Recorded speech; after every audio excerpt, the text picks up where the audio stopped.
Hello everybody, how are you all doing? Welcome back to Man City Unplugged, your very own Man City fan channel. Wow, today City have really taken charge of the title race. We have shown what it means to be in charge of a title race, what it means to be at the forefront of a title race. How do you lead a title race? This is what it means. You pounce on the opponent. Momentum is a key thing we have been talking about in the past week, telling momentum is the key, especially in this season when everything has been disrupted. We can't afford to lose a game or give Liverpool or our title chasers hope, and that is what exactly we have done. We have destroyed our title rival today. In the past we have failed to do these sort of things, but today we have been spot on, no mercy. And the interesting thing was, when Gundogan missed that penalty, I was thinking to myself, "Oh, here we go again." De Bruyne in that Anfield, De Bruyne that Etihad missed earlier in the season, and in the 2018-19 season, Riyad Mahrez missing a penalty early on at Anfield, and Liverpool, almost chasing us down in that title race. Will it come to haunt us again? That was in the back of my mind, because you never know. Liverpool are a team that are capable of putting that 13-14 winning streak again. Liverpool are one team that I feared they have it in them, because they've done it before. They have suffered a title blow in our hands in the 2018-19 season, but picked themselves up, did it last season. So they are experienced crusaders in this. So I was really fearful. But then in the second half, it was excellent the way Gundogan picked himself. Gundogan, despite that penalty miss, he kept on getting into those positions. Why does Gundogan get so many goals? He keeps on getting into those positions. He keeps on making those runs.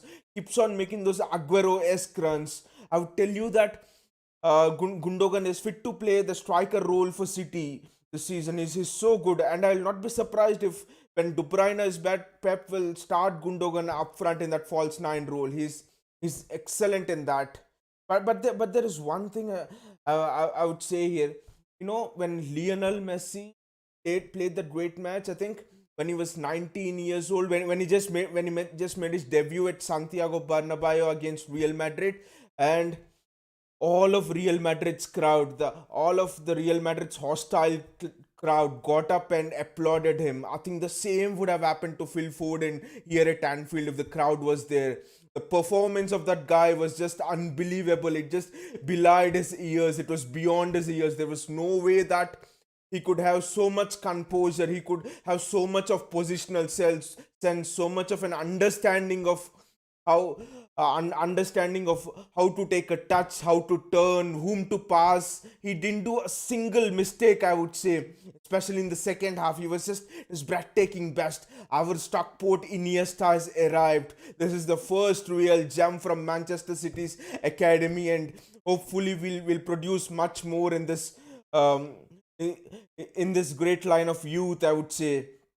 Wow, what a performance. Again, it was just breathtaking, especially the fourth goal. It just reminded me of someone like an Arjen Robben at his best, someone like a Lionel Messi at his best. You just cut inside, and there's just that one trigger moment, cut inside and bang. One in the far corner, the goalkeeper, that's a bullet. The goalkeeper can't do anything. The ball went so fast.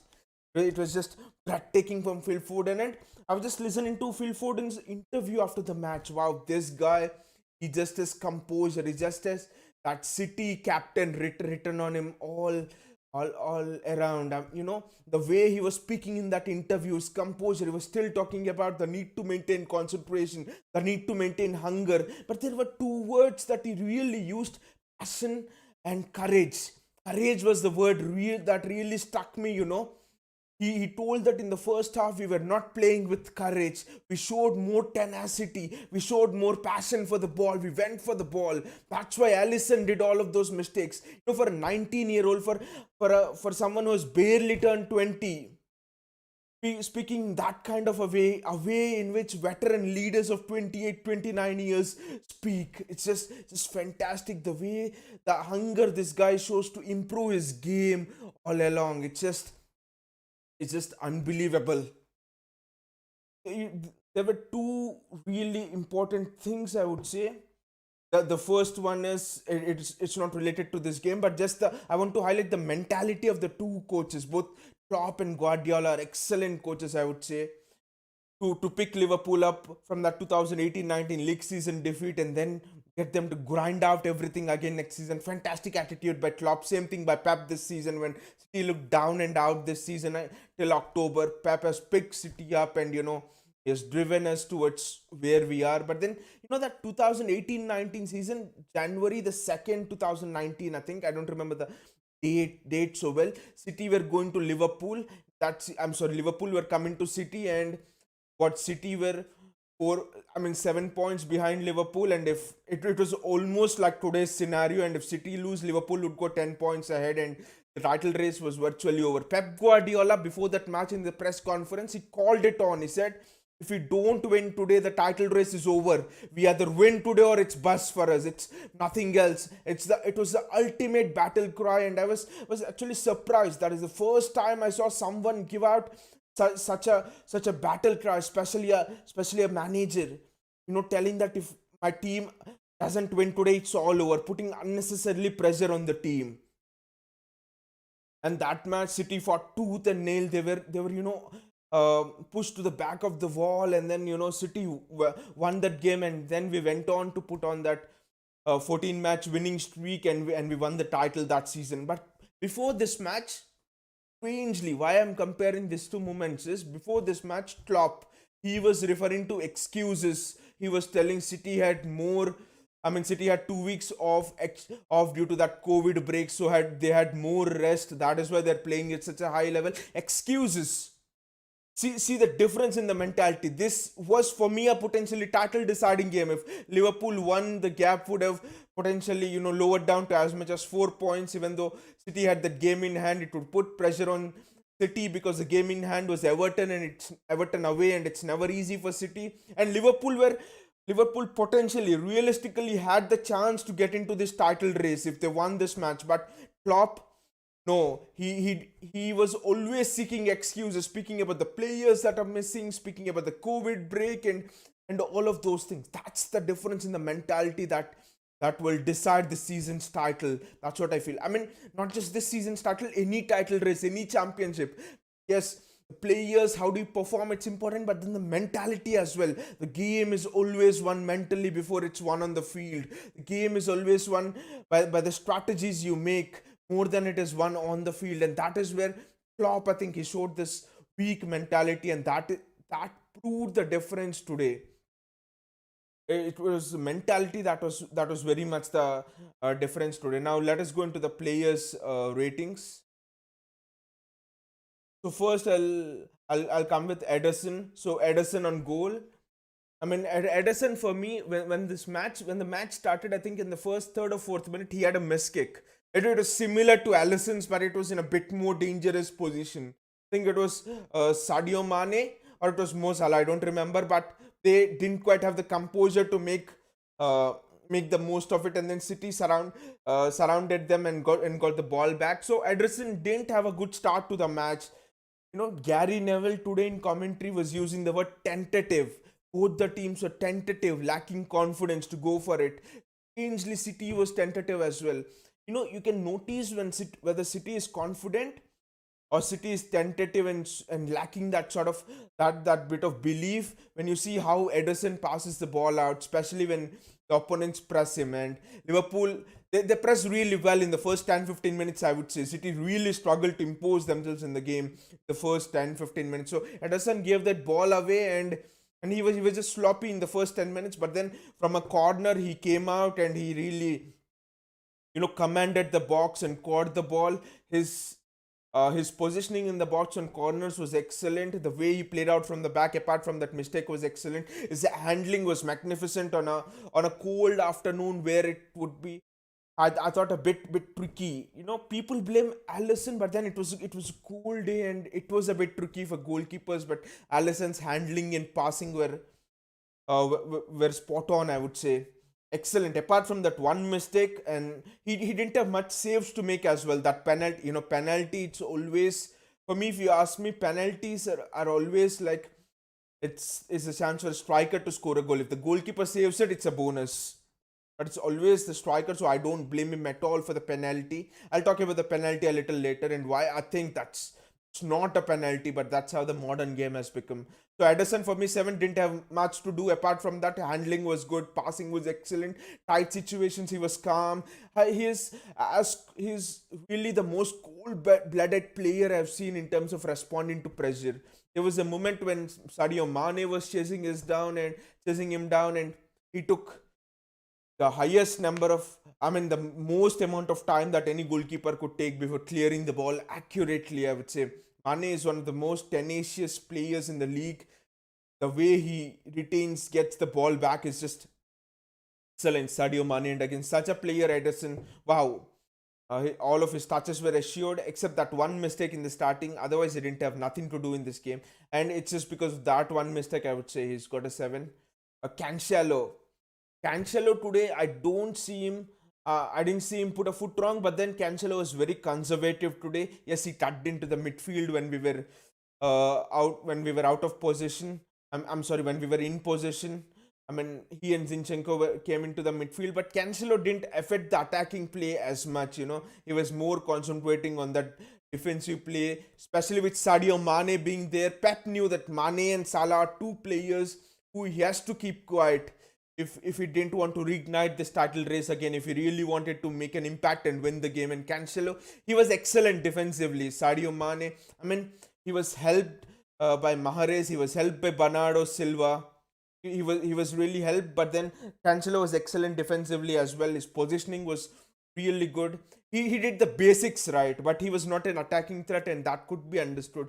Liverpool so good on transitions. That's what Pep was saying, in his post-match interview as well. Liverpool are, I think, one of the best teams transitions wise, maybe along with Man United. So that's why we held Cancelo back, especially Cancelo and Zinchenko back. Now that's why he gets a 7. Not much attacking wise, but didn't have much to do. Most of Liverpool's attacks came down the side of Zinchenko because they realized that is the weak spot, and that's what I feared as well. Zinchenko, how would he cope with a tricky winger who's a bit physical like Salah? And let's come to Zinchenko before we go to the centre backs. Zinchenko is a 7 for me. I mean, Zinchenko had a really good game. Good game in the sense he didn't panic in possession. He was put under pressure by Salah, under pressure by Wijnaldum, chasing him down by Curtis Jones, who is one of the most tenacious young players in the Premier League. And then he didn't panic, not a bit of panic. He played those excellent triangles with Rodri, Gundogan, when Bernardo Silva and Phil Foden came onto that side. He played excellent triangles to get himself out of pressure. My one criticism was he had a sloppy movement just like Ederson. He put out a ball for a corner when he could have easily cleared it out. That was really sloppy and careless. He would have got some words said to him from Pep Guardiola, I'm sure about that. And he was excellent again after that. The goal, it was not his mistake. The penalty, it was not his mistake. He was up the pitch, and it was just an individual mistake from Diaz, I would say. The goal which we conceded. So Zinchenko was defensively very solid again, excellent. I mean, Zinchenko is not a tall player, but then the way he raised his leap is so misleading. The way he raised in the ball to the box to head a few balls away. He was just a complete defensive package. Maybe attacking wise, he did make a few overlapping runs, but he had one or two sloppy moments, and he has to cut even those moments out, especially if he has to be in the City team as a fullback. Now, I've always said that this Liverpool game will define if Zinchenko is fit to be a full left back in the City game, and he has really passed my test today. Came out with no scares, excellent performance. Really, I think he has the potential to be one of the best fullbacks in this division. We can just time those runs forward well and show a bit more attacking wise. Ruben Diaz. Ruben Diaz, for me, he has not had a blot in his copybook. Was excellent throughout this campaign. In a way, he has really transformed our defense. But today I just thought that he just missed the spin on the ball to Salah just came across him. But then again, the penalty was for pulling Salah down. But then I thought it was really soft. But then I think that's the modern game. Even if you have a little touch, here and there. I thought Salah went down easy. Yes, he pulled a bit, but then Salah went down easily. Salah was already going down on his way down before he started to pull. So I think Diaz will learn from these sort of situations. He will know from these sort of experiences how to become even more better in one-on-one defending. But apart from that, he he went into the midfield 2 or 3 times. His passing was a bit out of out of precision today, but then he made a marauding run early on in the first half, which was excellent. He just nicked the ball and went forward. But apart from that one mistake, Diaz has been solid. Apart from those 1-2 mistakes, 1-2 sloppy movements, Diaz has been solid, and it's fine. That is what, when a team is performing well, when a team, even if you make a mistake here and there, it's not magnified. For example, last season, if Diaz would have made this mistake and City were not doing well defensively, losing games, magnified. Everyone would question, why didn't City go for Koulibaly? Is Diaz really good enough to handle big games and all of that? But then his organization, the way he sets up the wall for free kicks, is something. Every time you see the wall does its job. The last 2, 3, 4 matches I'm seeing, every time the wall does its job, and the way he sets up positionally. And now Foden had a launched a free kick, and then Stones. I mean, he had the ball in the back of the net, but was ruled out for offside. Now the opposing teams have to defend for two players against two players, Diaz and Stones on free kicks, and Rodri as well. So that is another threat which Diaz has bought, and teams are concentrating too much on Diaz and they're leaving Stones free. That's why Stones is suddenly getting so many goals. So Diaz 7 for me just because the sloppy mistake penalty, but then he's just 23. We should remember that. And apart from that, he's been excellent again with his passing forward. He was always thinking forward. Diaz. Now Stones. There's another moment today. Stones against Sadio Mane. And one on one almost, and Stones again shows him on the outside and slowly eases him off the ball. The same thing happened against Martial, the same thing against Mane. Stones has really become the defender which we hope he would. He's showing so much composure in one-on-one situations. When Diaz was pulling Salah down, Stones was around to cover. He's showing so much intelligence, so much smartness in his positional play. He went into the midfield and almost into the box 1 or 2 times, and his timing is for his forward really well. And when Diaz goes forward, he's dropping off, and Stones goes forward, Diaz is dropping off. This understanding has been wonderful. One-on-one situations, I don't think there is any other defender that is better than Stones right now. Stones in one-on-one situations, I think, is better than Ruben Diaz at this point. So Diaz organizational wise is better at many other things, but John Stones one-on-one situations, excellent. There's no other better defender than John Stones in those one-on-ones. 8 for me. Now let's come to Rodri. When you don't recall a midfielder, central defensive midfielder as much in the game, it means that he has had an excellent game. You only recall CDMs when they perform an obvious blunder, when they slow the game down, when they don't break down attacks. But Rodri, it just seemed as if he just flew underneath with no one noticing him, and he was the conductor of the entire orchestra. The entire orchestra went through like as he had directed it. It just didn't seem that way on the field. Pep Guardiola, since he was also a CDM before becoming a manager, Pep Guardiola always wants the CDM to be the brain of his team, the brain and heart of his team, the way his team conducts on the pitch. All his ideas are translated onto the pitch with CDM, and that's why becoming a CDM in a Pep Guardiola team is so difficult, because you just don't have to do your usual things, but then you have to even translate his ideas onto the pitch. And his ideas can be, sometimes they can be really unambiguous, they can be really mystifying. Sometimes you might think, can we play football this way as well, because the visionary that he is. So Rodri is doing. That's where Rodri struggled in the first season. People say, why do players struggle in the first season under Pep, even big players? It's because the ideas Pep wants those players to translate onto the pitch is so demanding. Sometimes you might even question Pep, are these even possible? Why do you play? How can you see football this way? But he's not become a great manager just like that. Yes, he had Lionel Messi, but only a great manager could have visualized to put Lionel Messi in that false nine position from a winger and then lead to his development.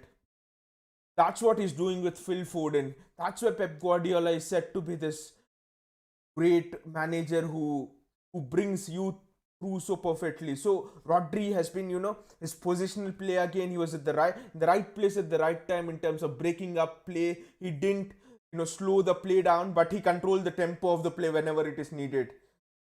He, retained the ball well. He committed those niggling fouls to stop opposition attacks. He was really physical to the Liverpool midfield. Today, Rodri dominated Liverpool's midfield. That says a lot about how far Rodri has come. And his switch of play today was again excellent. When, City were really struggling to cope with Liverpool's width, especially the width provided by Liverpool's fullbacks in the first half. Rodri was the presence who was providing solace to that entire City team, that City midfield. He was making sure that the City midfield was knit together. He was preventing those quick switches of play from. He was intercepting those balls. I would say, excellent from Rodri. 8. David, David Silva is coming to my mind because we are so used to that position, but it's Bernardo Silva. Bernardo Silva in that 2018-19 game, also in January, when we won 2-1 and decided which was really pivotal in deciding the title. Bernardo Silva ran so much. He was the player who ran the highest on the pitch that day, 13.8 kilometers, if I remember. Yes, I remember accurately. But Bernardo Silva today, he was all over the pitch. I think Bernardo Silva and Gundogan are not number 10s, they're floating number 10s. You could see Bernardo Silva tracking back and supporting Zinchenko or Cancelo. Bernardo Silva popping all around in that false 9 position. Foden told something important in his interview. He was asked how he's playing in that false 9 position. He said, well, not as if I'm just staying up front in that false 9. We rotate so much that I'm in the midfield sometimes, I'm in the wing sometimes, I'm in the fullback sometimes. It's just when you drop off to another position, another player will fill in for you. That's the kind of trust, that's the kind of confidence that this City team oozes at this moment. There were many times when Zinchenko was absent there, but you had a Gundogan fill in there, or you had a Rodrigo and fill in there. You have Sterling tracking back and make some really good interceptions. So Bernardo Silva, for me, he really ran. He provided that energy, that drive, that engine to the midfield. Seeing Bernardo Silva and his physique and all his stature and all, you will not think Bernardo Silva is that kind of a player, but Bernardo Silva for me is the fuel of this team. He never stopped running today. He tracks back so well. He never leaves his fullback or his defender alone. Whenever the attacking team is onto you, Bernardo is back. Bernardo is the perfect sort of midfield general for Pep Guardiola. And his assist was just delightful. That his chip over the goalkeeper was just excellent, I would say. Especially for Raheem Sterling to score the third goal. He put it exactly on his head. Was composed, didn't panic at all. Bernardo Silva 8 for me. Gundogan, missing that penalty at Anfield would put any lesser players down. It was just a test of his personality, test of his character. He never let his head drop once. There was a chance that missing that penalty could have just provided a way for Liverpool back into this title race and lose the momentum. You never know. All of those thoughts run inside your head. But then Gundogan did not never for a moment let that affect him. He was, the thing about Gundogan is he has 8 goals in his last 10 matches, and people say, okay, Gundogan is benefiting from City's attacking play. Any midfielder could do that. No, Gundogan has this sense of goal. Gundo is in the right place at the right time. For that first goal, how many midfielders would have gambled on that ball dropping there? Maybe an Aguero could. Only the top strikers would. Luis Suarez could. And Aguero could. But Gundogan has it in him. He goes for it. His finish is excellent again, and also the assist for the second goal. I'm sorry, not the assist for the second goal. The assist for the third goal was just excellent from Gundogan, and the second goal that is scored was also again excellent, I would say. Again, right place at the right time. That third goal almost hit the bar. I'm sorry, that second. I'm getting a bit confused with the goals. We have scored four today, so that confusion will be there. But Gundogan in his second goal just hit the post really well. I mean, he almost hit the post. Yes, he hit the post. It hit the underside of the bar and went in. See, that is the kind of luck which Gundogan deserved, because when you try, when you persevere, when you're determined, when fate goes down to you, Gundogan would have been disappointed and let it affect him that I've missed the penalty. What now? And lesser players would not have gambled thinking about that, but Gundogan has just set it aside and I will gamble. I will try again. I will try again and again. I will test fate. How strong is fate? Is fate strong? Is destiny strong? Or is my determination strong? And when you're strong enough to fight for things, even fate, destiny, everything, the gods of this world bow before you. If you're really determined enough, and that's what Gundogan did with his attitude today. That's why I gave him a 9. More than the goals that he scored, it's the attitude that he displayed in order to get into that right position to score those goals. That is why I give him a 9 today. Riyad Mahrez for me, Mahrez again for me needs to do that little bit more. Yes, I've given 7. He tracked back his fullbacks really well, but Mahrez was not that well influential today. He got a couple of chances to go into the box. Passing was not on the mark. Yes, he tried to dribble past Robertson. I know that side is really hard compared to the side Sterling is playing on. Robertson is probably one of the best fullbacks in the league, both defensively, in the world, both defensively and offensively. Trent is not so good defensively, I know that, but Mahrez did not take more chances. He was trying to dribble a couple of times and gave the ball away. Okay, Mahrez can try to dribble, but then if he sees there is another player today, Bernardo Silva, for example, was in a better position, and Mahrez, instead of dribbling, could have just passed to him. But no, Mahrez tried to take on those one or two extra bodies. Mahrez didn't take a shot on. He missed that pivotal pass today. That is one of my frustrations regarding Riyad Mahrez very early on from the season as well. So that is why I've given Mahrez a 7.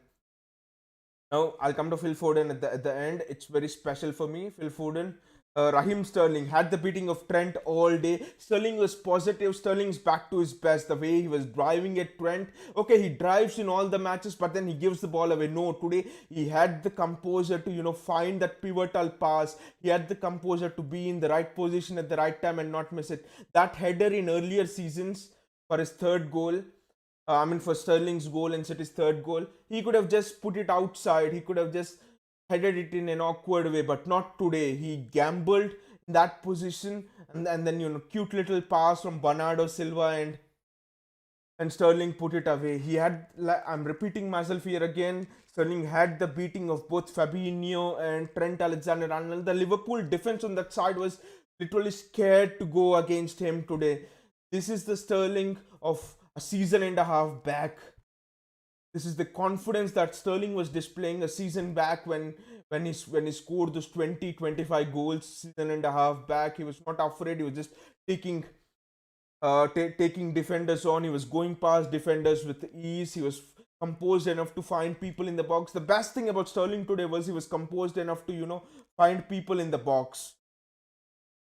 Because in earlier matches what he was doing is he was just misplacing his passes and all of that, but today he has been right on the mark. So Raheem Sterling 8 for me, and not to mention did his defensive work excellently well. There was a time when Zinchenko was caught in a one-on-one situation and Sterling was there to help him back. Diaz was almost caught in a one-on-one situation, and he was there back. Salah almost had a clean run through. No one followed the run of Salah in the box, and suddenly Sterling was there from the back and he pins the ball of Salah. All of that composure from Raheem Sterling was fantastic. Now Phil Foden, what can I say about him? 10. Today was the day the Stockport Iniesta has announced himself to the world. It's if there was crowd in the stadium, or both of the Liverpool crowd and City crowd, everyone would have stood up to him and applauded him in unison. That's how good the performance of Raheem Sterling was today. Of Phil Foden was today. Lionel Messi, I was just thinking about the applause that Lionel Messi got at Santiago Bernabeu after that famous game when he was 16, 17 years old. It's the same thing with Phil Foden today. The way he cut inside, for that fourth goal, one moment and bang. And also that was the side which Mahrez was playing on. That was the side which Robertson was there. And never have I seen a winger, I mean a top class winger, skin Robertson like that. With one movement, Robertson has been in this league for what, 3 years, 4 years, and I still consider him to be the best fullback in the league, in the world. But still, Phil Foden with that one movement, cut inside and bang into the top left corner. Phil Foden, the amount of talent this guy possesses, but still, along with talent opens the first door for you. It doesn't open the second, third, fourth doors. It's just your determination, the way you work hard every day in training. That is what determines how big you can go. And this guy, despite possessing so much of talent, he runs back 91st minute. City are leading 4-1. Still, I see Phil Foden running back and uh, tracking Mo Salah. That is the commitment. I see Phil Foden playing in numerous positions without questioning anything. He plays left wing, right wing, CDM, central attacking midfield, false nine. This guy, he has loads of talent, but more than that, he has an even better composed head. He has City written all over his heart. His passion, his love for the game are more than anything else for this guy. And that is what the passion, the courage, the determination, that is what is gonna put this guy onto the world map as one of the best players ever in the English Premier League and also in the world. I would say in the future. I would say not at this point of time, in the future. And I really expect him to go on and make history and win a few Ballon d'Ors. Keeping fingers crossed that injuries and all don't affect him. So I mean, fantastic, the work off the ball which Phil Foden puts in. That is what differentiates him from. There are youngsters who have great talent, great potential. They come every year, but the work rate, the composure, the patience he has shown, and the way he works his socks off every match. That is what is really special about Phil Foden. The special thing about this guy is the way he works his socks off, the way he's really composed and doing that hard work, doing the not so glamorous work of the ball, which people don't see, which we don't quite see on the TV screen. That is what differentiates Phil Foden from the rest. Again, a fantastic victory. This is what um, this is what will be the driving force for us going forward in this season. If you ask me today, that is the title race over, I would think this is one of the most important phases in the title race. The next phase is the game against Spurs, and then after that it's the game against Man United. Three important phases, and then we can really say that, okay, we are close to the title. Three important phases, because United is still not ruled out of the title race. Remember that we're just 5 points ahead of United. Of course, we have a game in hand, and the game in hand is not going to be easy. It's going to be a really important week and a half for us. We are going to go to Swansea to keep our quadruple hopes alive, and then we will go to Spurs, and then we have a match against Everton, which is our game in hand. Three games that will really define our season, I would say. Along with this, we have done this really well, and I hope we keep the momentum going, because, like I repeat again and again, momentum is the key in this season. It's really important, very important in this season. So a fantastic result for us, a fantastic ending to a weekend, fantastic ending to a Sunday. I I I hope that you've really enjoyed this, enjoyed this result, enjoyed this weekend. It's been a fantastic weekend. United dropping points, and then City, City winning against Liverpool, in Anfield, which we have not done, what, 20 years, or something like that, in 23 years. And Phil Foden, what a star we have found today. A star who does the unglamorous work really well. And that is what, for me, puts him on the echelons of the highest peak, I would say, in world football, at this point of time. Fantastic performance from Phil Foden. My applause to you, and applause to you from all of the City football community. Phil Foden, wow, what a game you have had. Fantastic. You're a Stockport Iniesta, and you've finally arrived. I hope you guys have really enjoyed the video. Please click on the like button if you have enjoyed the video. and click on the bell icon so that you get more updates whenever I upload new videos. I'll come back to you again tomorrow with more news about City and in the build up to our game against Swansea. Um, all of you take care and enjoy it. It's been a scintillating, fascinating victory for us, and we have won a very important phase in this title race. See you, everyone.